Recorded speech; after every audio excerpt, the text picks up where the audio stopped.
Amados, nessa noite eu gostaria de falar sobre um tema: tímido ou ousado? Tímido ou ousado? Tinha um texto bíblico que pela primeira vez que eu vi ele me incomodou. Quando eu vi esse texto bíblico, eu falei: eu não vou para o céu. Entre vários outros que eu já cheguei à conclusão que eu achava que não ia para o céu também, né? Mas esse especificamente, quando eu vi ele, falei: cara, não é para mim não. Eu acho que se a gente for abrir a Bíblia em Apocalipse capítulo 21, versículo de número 8, Apocalipse 21, 8, diz ali, essa tradução pelo menos, diz assim: mas quanto aos medrosos, ou algumas traduções vai ter lá tímidos. Quem tem tímidos? Tímidos, isso. Então, a primeira vez que eu vi esse versículo era tímidos, né? Quanto aos tímidos, e aos incrédulos, e aos abomináveis, aos homicidas, e aos adúlteros, e aos feiticeiros, e aos idólatras, e a todos os mentirosos, a sua parte será no lago que arde com fogo e enxofre, que é a segunda morte. Falei: estou perdido. Se somos tímidos, misericórdia, o que vai ser de mim? Porque ele me compara, o tímido, né? Compara ali com, olha só, o adúltero, o homicida, feiticeiro. Amado, ele compara o tímido até com feiticeiro. Eu falei: misericórdia, eu sabia que eu era ruim, mas não sabia que era tanto, né? É coisa de assustar. Quando eu vi que os tímidos não herdarão o reino do céu, eu falei: tá complicado para mim. Tá complicado. Porque eu não sou uma pessoa extrovertida. Eu não sou uma pessoa, né, que sai por aí, né, festejando, aquela coisa, né, expansiva. Não sou tão expansivo. Eu sou lá no meu cantinho, né? Se o pessoal está, né, no meio do louvor, no meio da adoração, a adoração está pegando, a glória de Deus está descendo, eu estou lá, né? Minha esposa já é um pouco mais leve, solta nessa hora, né? Eu já sou um pouco mais contemplativo, né? Eu adoro em espírito, em verdade, no íntimo, né? Mas então, essa timidez, esse texto me incomodava. Eu falei: como assim? Então os tímidos não vão herdar o reino dos céus?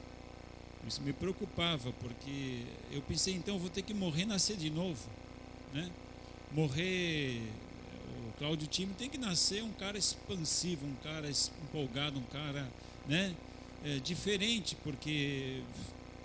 Aí eu fiquei pensando, então, quem vai para o céu são aquelas pessoas mais extrovertidas, né? O extrovertido, então, tem lugar garantido no céu, é isso. Então, o tímido vai para o inferno e o extrovertido vai para o céu, é isso? Não, né? Também não. Mas então, o que esse timidez, o que essa timidez aqui realmente quer dizer para mim, para tirar minha alma do inferno e colocá-la no céu, né? Tentar dar um jeito. E aí eu comecei a analisar um pouco mais, né? Então, na minha versão aqui diz: quanto aos medrosos. Muito bem. Então, medrosos, mas ainda assim, em alguns momentos nós sentimos medo, né? Em algum momento a gente passa alguma uma aflição, né? Algumas pessoas com barata, outras pessoas com aranha, outras pessoas de altura, né? Tem gente que tem medo de altura. Então, o cara que tem medo de altura não vai para o céu. É isso? Outra palavra, os covardes. Talvez em alguma tradução está lá covarde, né? Covardia. Mas ainda assim são palavras que eu não sei, né? Eu achei uma palavra muito legal falar pusilânime. Os pusilânimes. Isso aqui já é mais, né, uma palavra mais antiga, pusilânime. Essa palavra pusilânime, ela vem da raiz ânima, ânimo, que tem a ver com vida, né? Então, pusilânime é uma pessoa que tem medo, covardia talvez, né? Um medo, uma falta de ânimo, falta de iniciativa ou de intrepidez. E tem, né, o medroso, né, no meu caso aqui, né, que está escrito aqui aos medrosos. Então, covarde, pusilânime, medroso ou tímido, né, todas essas palavras elas estão tentando expressar aqui uma ideia que talvez eu vou usar agora outros textos para tentar, de alguma forma, nos ilustrar o que é essa timidez. Que tipo de timidez é essa? Não é qualquer tipo de timidez, não é que a pessoa ela é mais recatada, ela é um pouco mais para si, que ela não vai para o céu.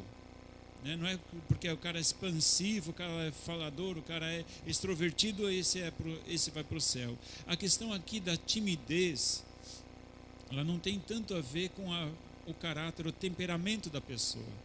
Não tem tanto a ver com o temperamento em si, o jeito que a pessoa é, mas sim com a nossa fé. A timidez não no caráter, mas a timidez no espírito. Aí que está a diferença, porque neste contexto a gente precisa ver um pouquinho antes. Veja lá no capítulo 21, versículo 6, diz assim: disse-me mais, né, Jesus falando, está cumprido, eu sou o alfa, o ômega, o princípio e o fim. A quem tiver sede, de graça lhe darei fonte da água da vida. Quem vencer herdará todas as coisas, e eu serei seu Deus, e ele será o meu filho. Aqui justamente está falando de uma fé que se agarra em Deus, uma fé que coloca Deus como centro da sua vida. É uma fé que rompe em meio, né, ainda que a figueira não floresça. É esse tipo de fé, não tem a ver com o caráter, mas tem a ver com a firmeza da declaração da fé no nosso coração. Ali que está a questão dessa timidez, porque agora neste contexto ele está afirmando essas coisas. E aí que ele vem, neste contexto, ele diz: mas quanto aos medrosos, aos incrédulos, aos abomináveis. E aí que começa a descrever esta outra timidez. Porque ele está contrastando isso com o texto anterior.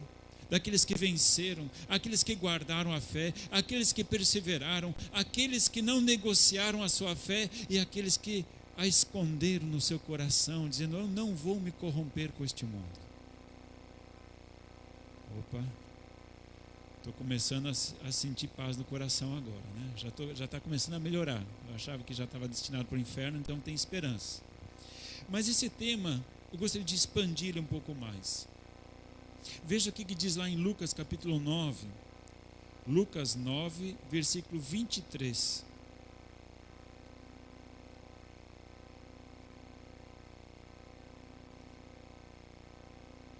Lucas 9, versículo 23, diz assim: então disse a todos: se alguém quer vir após mim, negue-se a si mesmo, tome cada dia a sua cruz e siga-me. Pois qualquer que quiser salvar a sua vida e perdê-la-á, mas qualquer que por minha causa perder sua vida, esse a salvará. Que aproveita o homem ganhar o mundo todo, perdendo-se ou prejudicando-se a si mesmo? Qualquer que de mim e das minhas palavras se envergonhar, dele se envergonhará o Filho do Homem, quando vier na sua glória e na do Pai e dos santos anjos. Aqui há uma vergonha também. Aqui há uma timidez também, neste contexto.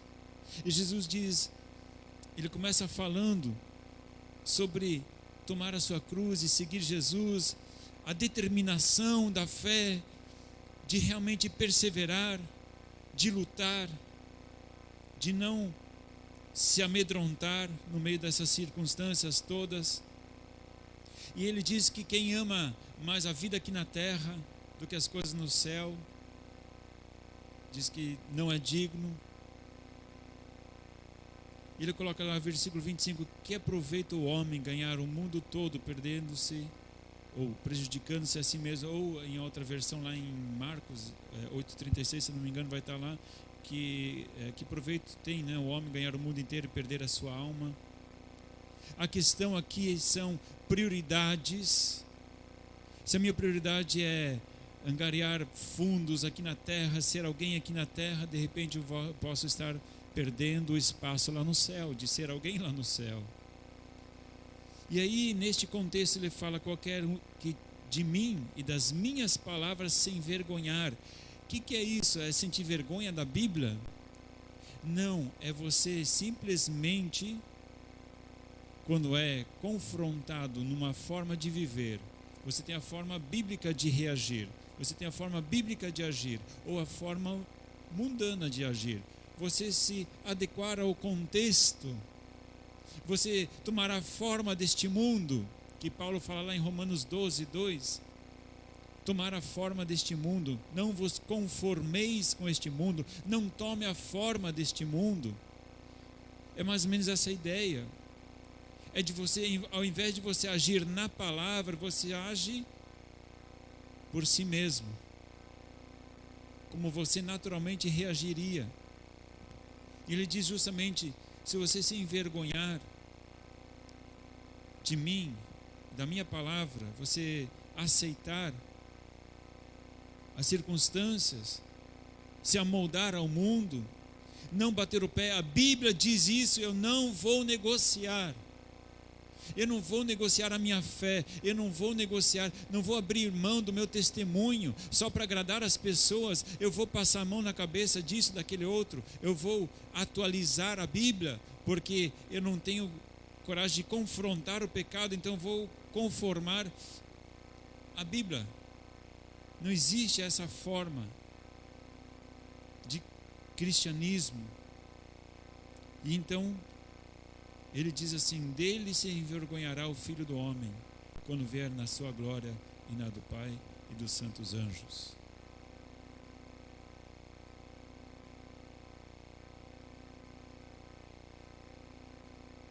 Ter vergonha de Jesus é aceitar o contexto, aceitar o mundo, é não fazer diferença, é você ser cristão, mas ser anônimo, né?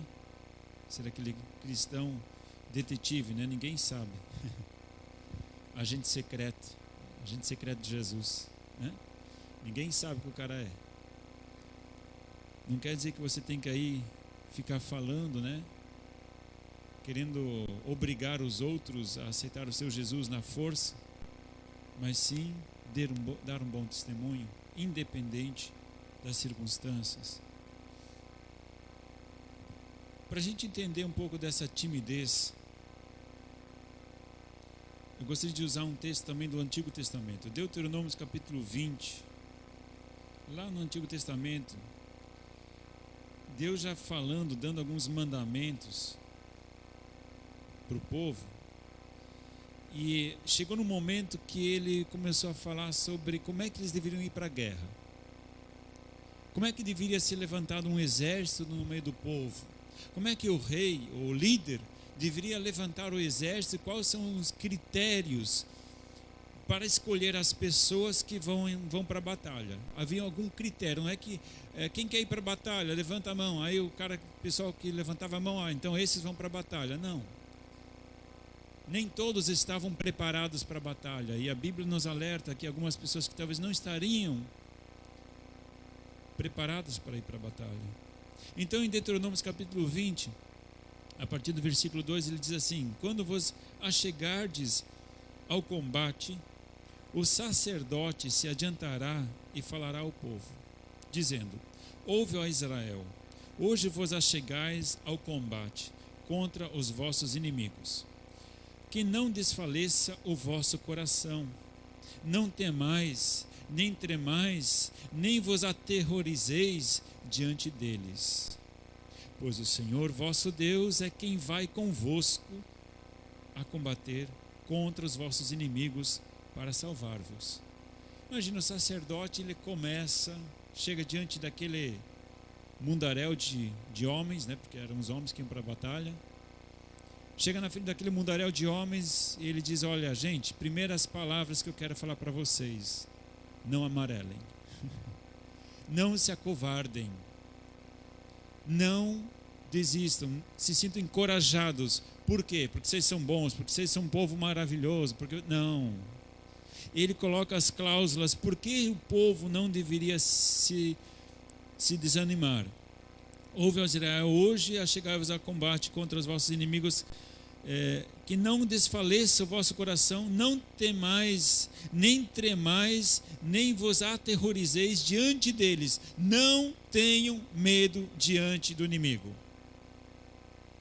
Não tema quando tiver que ir para a batalha e se vê que o exército deles é muito maior do que nós. Não tenha medo. Por quê? Por que não deve ter medo? Pois o Senhor vosso Deus é quem vai convosco a combater contra os vossos inimigos para salvar-vos. Vocês não vão sozinhos, vocês vão no nome do Senhor. Nessa batalha não é batalha só de homens, é Deus está indo à frente. Você não está sozinho. Nosso exército não está só. E aí ele continua, depois de fazer essa abertura, né? O exército próximo à batalha, ele continua: então os oficiais dirão ao povo: qual é o homem que construiu uma casa nova e ainda não a inaugurou? Volte para a sua casa, para que não morra no combate e outro homem a receba.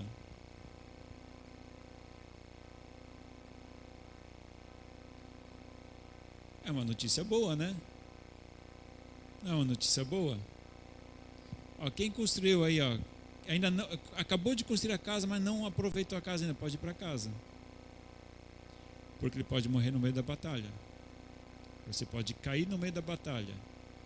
Você vai, mas você não tem garantia de volta. Deus está com vocês, Deus vai estar na luta, Deus vai estar na batalha, mas vai ter homens que não vão voltar para casa.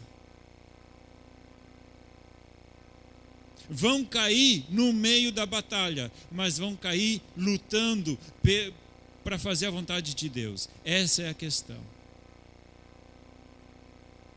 Então aquele que tem casa, que inaugurou casa, pode voltar para casa. Usufrua daquilo que Deus tem preparado para você. Mas não para aí, continua mais um pouco. Versículo 6: qual é o homem que plantou uma vinha e ainda não a desfrutou? Volte para sua casa, para que não morra no combate e outro venha a desfrutá-la. Então eu acho que o que tinha de homem plantando vinha nessa hora, sempre uma vinha nova, né? Sempre uma vinha nova. Ó. Acabei de plantar uma vinha de novo, né? Poxa. Mas esse cara já não ia para a batalha mesmo, porque vai chegar numa cláusula aqui que o cara já ia para casa do mesmo jeito. Quem tem algum ganho, que investiu, fez um investimento, plantou, cuidou, lavrou, se esmerou, fez de tudo, foi empreendedor e tal, mas ainda não usufruiu daquilo que ele investiu. Vai para casa, usufrua daquilo que você se dedicou tanto, para que não venha outro e colha aquilo que você se dedicou. O texto continua. Versículo 8: os oficiais continuarão a dizer ao povo: qual é o homem medroso e de coração desfalecido? Volte para casa, para que o coração de seus irmãos não se derreta como o seu coração. Agora pegou. Vem cá, tem aí no meio dos homens aí alguém que está com medo, está se borrando. Tem algum homem aí que está assim, sentindo a perna formigar, né? Tem alguém aí que, né, está angustiado, está com nó na garganta, está com medo, está tímido, volta para casa. Não fica. Desista. Por quê? Não é só por causa de você, mas você vai ser alguém neste ambiente que vai desanimar os outros. Vai desfalecer o coração dos outros. Vai desmotivar os outros. E a batalha pode ser perdida. Porque os homens que são valentes, eles precisam saber que talvez no meio da batalha eles vão cair, para proteger sua casa, para proteger os filhos, para proteger as crianças, para proteger as mulheres.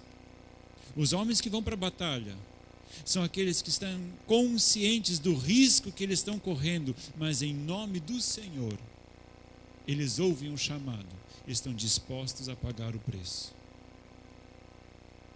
Então na batalha, antes de ir para a batalha, os líderes deveriam fazer estas perguntas aos homens reunidos. Querido, algumas batalhas não são para todos.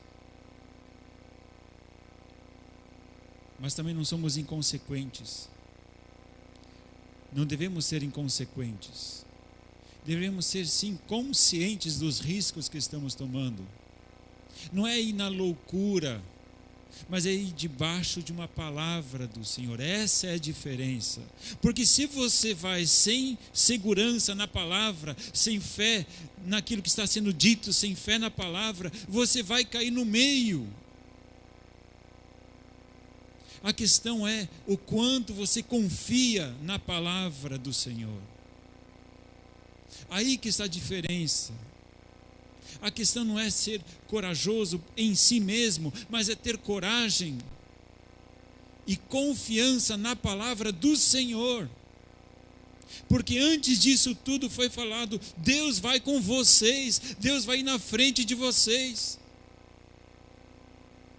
Mas mesmo assim ele disse, alguns não vão voltar. Se você está consciente do risco que você vai correr, então seja ousado. Isso não tem a ver com ser extrovertido. Isso não tem a ver em ser popular ou não, em ser acanhado ou não. Eu creio que muitos desses homens que foram para a batalha eram homens quietos, que não eram extrovertidos, que não falavam muito, não falavam alto, não falavam grande, não, mas sim homens que de repente não desistiam no meio da batalha. Homens que talvez no meio da maior batalha estavam ali com a arma em punho ainda. Confiavam não na sua valentia, não confiavam no seu poder ou na sua habilidade, mas confiavam na palavra, na promessa, que eles estavam lutando em nome do Senhor. Esta é a diferença. Não é a valentia, mas sim a confiança em Deus. É a confiança em Deus, se agarrando nas promessas de Deus. Isso é não ser tímido. Isso é não ser tímido. Ser valente não é ser alguém que não tem medo de nada, mas sim alguém que confia no seu líder. Foi o que aconteceu com um homem no Antigo Testamento. Se você abrir o seu livro, a Bíblia em Juízes, capítulo 7, alguns já devem imaginar de quem que eu vou falar. Juízes, capítulo 7. Vou falar de Gideão. Muitos lembram da história de Gideão por causa da batalha dos 300. Né? Parece aquele meme que eles surgiram, né? Fala 300, fala 300. Mas Gideão, também para ir para a batalha, passou por um momento muito difícil, mas na verdade ele só fez aquilo que Deus já tinha orientado lá em Deuteronômios para ele fazer. Então o que acontece? Deuteronômios capítulo 7, Juízes capítulo 7, versículos 2 e 3 diz assim: Disse o Senhor a Gideão: É demais o povo que está contigo, para eu dar aos midianitas em suas mãos, a fim de que Israel não se glorie para contra mim, dizendo: o meu próprio poder me livrou. Agora apregou aos ouvidos do povo: quem for medroso e tímido, volte e retire-se da região da montanhosa de Gileade. Então voltaram do povo 22.000 e 10.000 ficaram. Aí que está a diferença. Ele fez aquilo que Deuteronômio já falava. Talvez você nunca tinha visto, né, que a orientação de Gideão, na verdade, Deus já tinha falado para ele agir dessa forma. Mas ele só seguiu aquilo que Deus já tinha falado. Olha, se tem gente no meio do povo, no meio do teu exército que não vai pegar junto, então já deixa eles ir para casa. Não tem nada errado nisso. Cuida da vinha, cuida da casa. Seja bênção. Não quer dizer que essas pessoas eram pessoas más. Não quer dizer que essas pessoas não eram pessoas de segunda classe. Não. Era povo de Deus, assim como os outros também eram povo de Deus. Mas não estavam preparados para aquele momento. Talvez estariam preparados num outro momento. Mas para aquele momento não eram as pessoas que Deus poderia usar, porque as pessoas que Deus queria usar neste momento eram pessoas ousadas, precisavam ser pessoas determinadas, precisavam ser pessoas que realmente confiassem acima e em primeiro lugar na palavra do Senhor. Deus diz: olha, tem muita gente. Na verdade, o exército já era bem menor, né? 22, com mais 10 já dava 32. 32.000 homens já era muito inferior do exército midianita, mas ainda já estava desigual. Mas neste momento ficou pior ainda, né? Ficou mais desigual ainda. E quando Deus diz, no versículo 3, né? Agora pregou aos ouvidos do povo: quem for medroso, tímido, volte, retire-se da região montanhosa de Gileade. Então voltaram do povo 22.000 e 10.000 ficaram. Veja o que diz lá no versículo 4. Disse o Senhor a Gideão: ainda há povo demais. Já estavam numa grande desvantagem, só tinha 10.000, e os 10.000 eram valentes, agora esses aí ficaram. Desses 10.000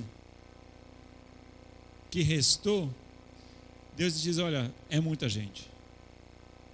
Por que é muita gente? Porque, em primeiro lugar, quando tinha 22 e passou para 10, Deus diz: eu não quero que a honra, que é da vitória, porque a vitória vai ser de vocês, já está declarada, a vitória já foi declarada, mas eu não quero que o povo ache que a vitória foi por causa da força deles.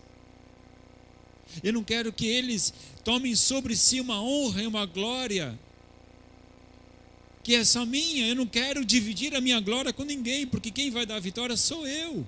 Eu quero homens que confiem na minha palavra, estando em desigualdade, uma desigualdade maior. Então foram e ficaram 10.000. E Deus diz: ainda tem muita gente. E agora a gente vai vamos fazer um pente fino. E aí agora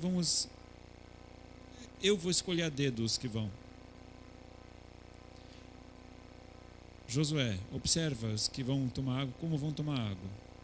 Faz todo mundo tomar água. Só você vai saber o meu código. Vai ter alguns que vão levar a água até a boca.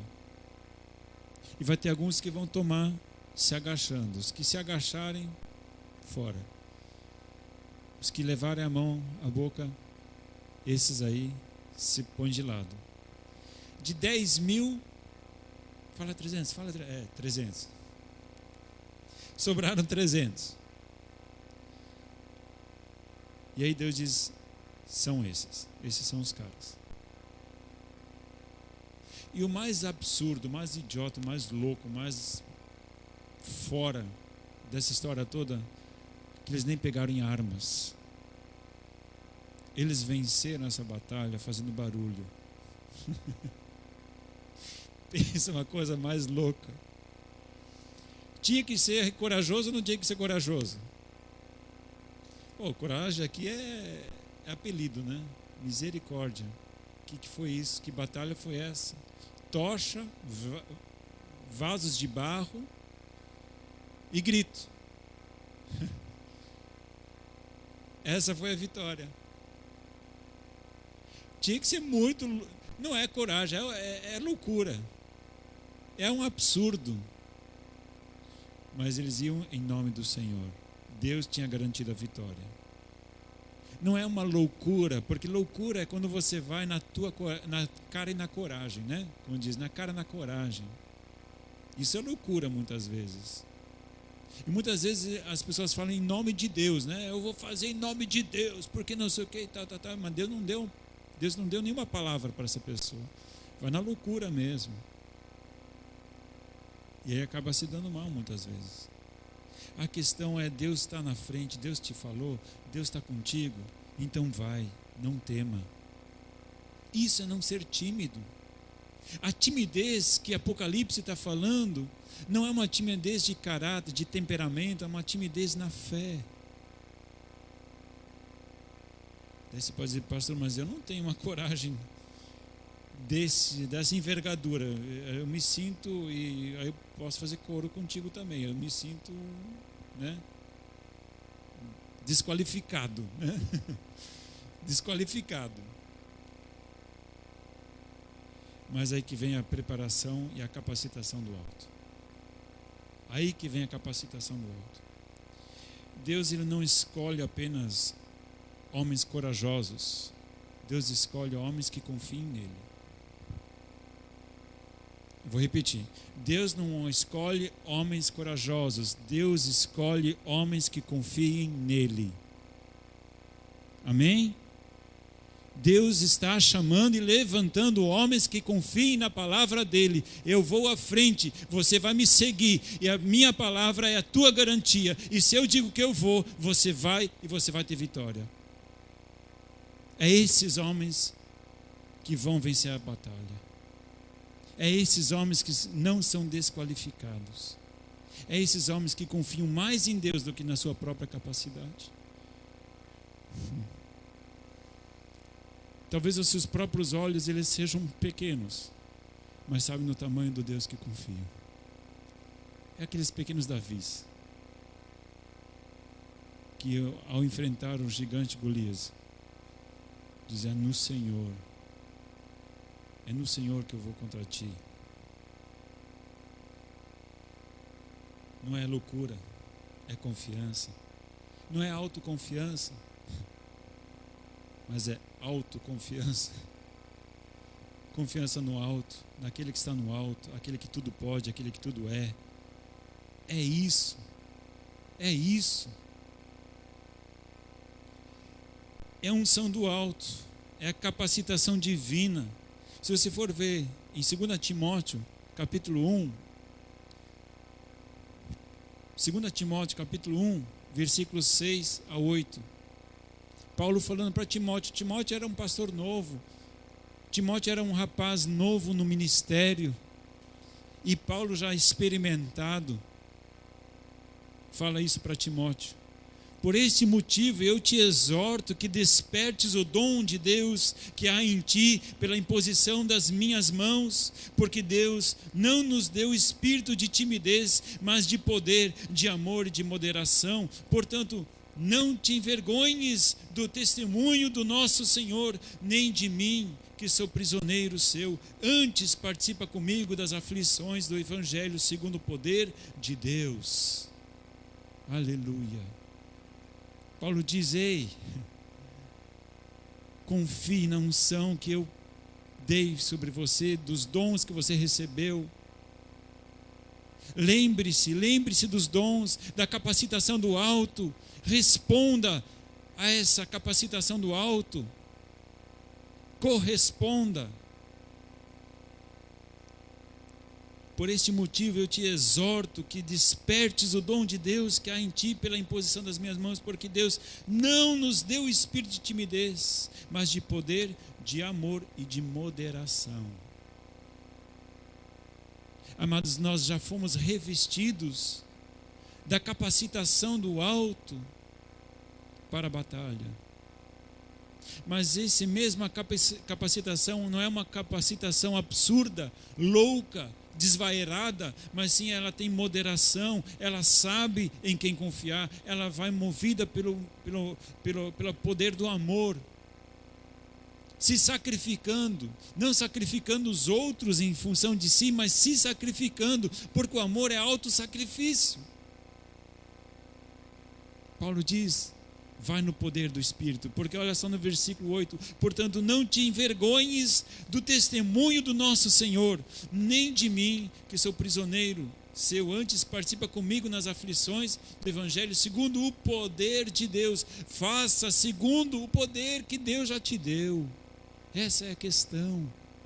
Não é na tua força, não é na força do homem, é mais na capacitação do alto. Confie naquele que te arregimentou para o seu exército e já te deu ferramentas, já te deu armas. É nele que você precisa confiar. Não negligencie as armas que ele te deu, os dons que ele nos deu, mas toma em punho aquilo que o Senhor já te deu, ao poder e à autoridade que o Senhor te investiu. Aí eu me lembro de um personagem ao qual o pastor Maurício mencionou semana passada: Pedro. Tem 2 Pedros na Bíblia, né? Eu acho que quase teria 2 Pedros, né? Um antes e outro depois. Porque um Pedro antes, ele era muito louco, muito, né, inconsequente, né? Alguns acham que ele era corajoso, mas ele era muito medroso. Mas por outro lado, ele era impulsivo, né? Provocou ele, disse: sou eu, né? Ele já pulava na frente, opa, né? Estou precisando de alguém, já sou eu, já estou indo, né? Mas quando ele se dava conta, onde é que eu fui me meter? Depois que ele pensava, ele primeiro agia, depois ele pensava, aí que era a questão, né? Enquanto tinha outros, né? Os outros discípulos ficavam pensando, né? Estou precisando de alguém, daí um olhava para o outro, daí quem vai, né? Ele não, ele era impulsivo, ele se atirava nas coisas, né? Depois vai onde é que fui me meter, né? Quando saltou do barco, estou indo, né? Cheio de coragem, não. Era inconsequente mesmo, né? Porque no meio do trajeto ele ficou com medo e aí afundou. Então, em vários momentos, Pedro, ele tem essa luta dessa impulsividade dele, de querer fazer. Ele realmente ia de coração, porque ele queria muito agradar ao Senhor, ele queria muito agradar a Jesus, e tanto é que exortou Jesus antes de ir para a cruz, né? Você não vai para a cruz e tal, porque era aquela coisa, né? Você é o meu Senhor, você é o meu Jesus, eu vou te defender, né? Nem que tente corrigir. Mas ao mesmo tempo, quando confrontado, você é um deles. Não. Sim, você é um deles. Não, imagina. Mas você fala que nem ele. Não, e já sai xingando, já sai, né, maldizendo. Impulsivo. Mas ao mesmo tempo medroso. Naquele momento, um pânico toma conta dele. Me descobriram. Tímido. Neste momento tímido. Mas algo acontece na vida de Pedro. Ele não era mais o mesmo. Depois que foi cheio do Espírito Santo, abre em Atos capítulo 4, nós vemos um outro Pedro. Não era mais o mesmo Pedro. Depois do enchimento do Espírito Santo, algo se apossa dele de uma ousadia, de uma intrepidez, que é incrível. Atos capítulo 4, versículo 18 em diante, diz assim: chamando-os, disseram-lhes que absolutamente não falassem, nem ensinassem no nome de Jesus.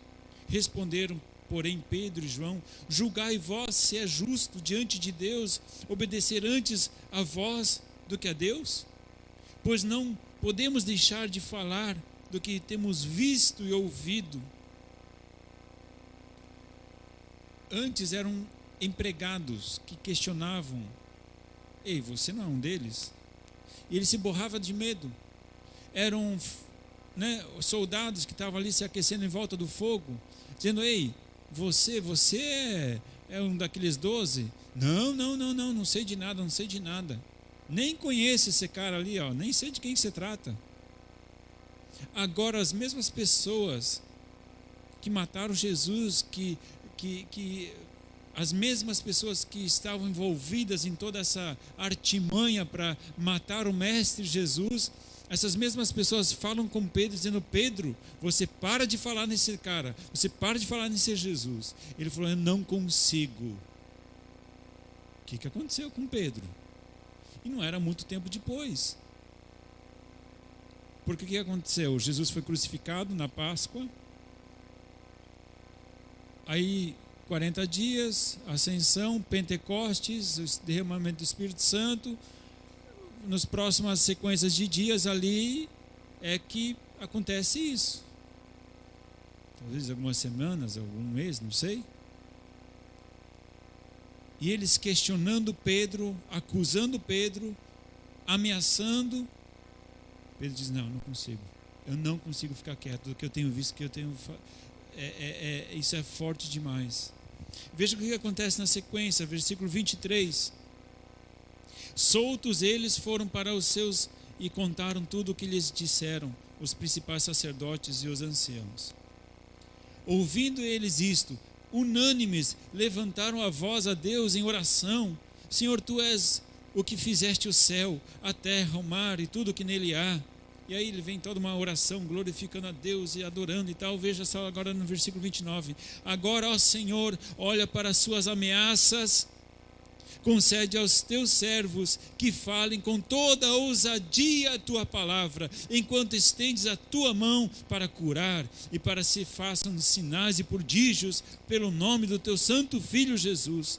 Tendo eles orado, moveu-se o lugar em que estavam reunidos, e todos foram cheios do Espírito Santo e anunciavam com ousadia a palavra de Deus. A oração deles foi: Deus, olha para as ameaças, olha para esse exército que está se levantando contra nós, olha para o poder desse povo que está querendo nos matar, está querendo nos sufocar, olha para essa situação. E ao invés de dizer: Deus, livra-nos, ele diz: não, Deus, dá-nos mais poder, mais autoridade, que a gente quer continuar fazendo curas, a gente quer continuar libertando os cativos, a gente quer continuar fazendo esse ministério, dá-nos ousadia. Que essas acusações, essa ameaça não venha sufocar o fogo do teu Espírito em nós. Que eu não venha me amoldar a este mundo só porque estou sendo perseguido, mas dá-me mais intrepidez para eu anunciar o Evangelho sem timidez. É esta timidez, esta ousadia, esta coragem que se fala em Apocalipse. Não seja tímido. Não aceite os valores deste mundo. Não aceite as acusações dos outros. Continue brilhando. Continue confiando no Senhor. Continue levantando a bandeira de Jesus. Continue confiando naquele que te chamou e te preparou e já te capacitou para fazer a sua vontade. Esta é a timidez que nós devemos evitar. É isso que nós devemos zelar em nossos dias. Talvez a oração que nós podemos orar nessa noite: Deus, faça de novo aquilo que o Senhor já fez um dia. Faça de novo. Levanta um exército. Levanta homens valentes. Levanta novamente homens com intrepidez, que confiem em Ti. Não homens fortes, não homens valentes, mas sim homens que confiem na Tua palavra. Homens simples. Homens que têm uma capacidade: se desviar do mal e confiar em Ti. Que levem a Bíblia a sério, que levem a Tua palavra a sério, que cumpram a Tua palavra, que sejam obedientes. Amados, gostaria de convidar vocês nessa noite a serem ousados no Senhor. Não sejam tímidos, porque os tímidos serão condenados. Eu creio que agora você está entendendo que tipo de timidez que eu estou falando. E para mim é um alívio, né? Saber que não é o tímido que é o caladinho lá que vai para o inferno, né? Graças a Deus. Mas sim são aqueles que negam a Jesus Cristo. Negam a Jesus Cristo nas suas obras. Negam Jesus Cristo no seu dia a dia, no trabalho onde eles estão. Como negam? Quando eles negociam e aceitam os valores do mundo. Quando não fazem diferença nenhuma no meio do mundo. Essas pessoas são tímidas. Negam Jesus. Jesus diz, olha, se alguém me negar diante dos homens, eu vou negar diante dos anjos de Deus. Será negado. Quem me nega aqui vai ser negado depois. Agora, quem aqui é corajoso em viver uma vida santa, reta, esse vai ser lembrado depois. Porque nada do que fazemos aqui fica aqui.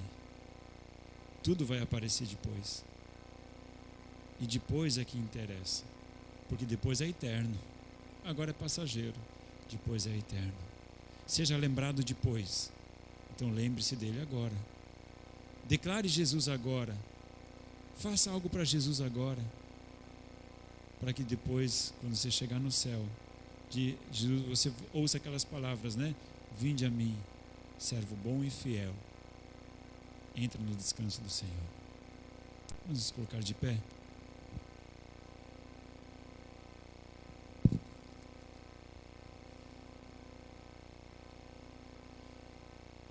Pai, em nome de Jesus, nessa noite, o Senhor tem nos desafiado a ser valente. Papai querido, eu creio que o desafio, Pai, dessa valentia não é tanto aos grandes corajosos que estão aqui nessa noite ou estão acompanhando pela internet, mas são de repente pessoas pequenos, crianças, humildes, pequenos, que talvez tenham medo de muitas coisas, que talvez tenham medo de coisas, das circunstâncias que estão ao seu redor, mas que eles têm uma coisa que é diferente: confiam na voz do pastor, do mestre.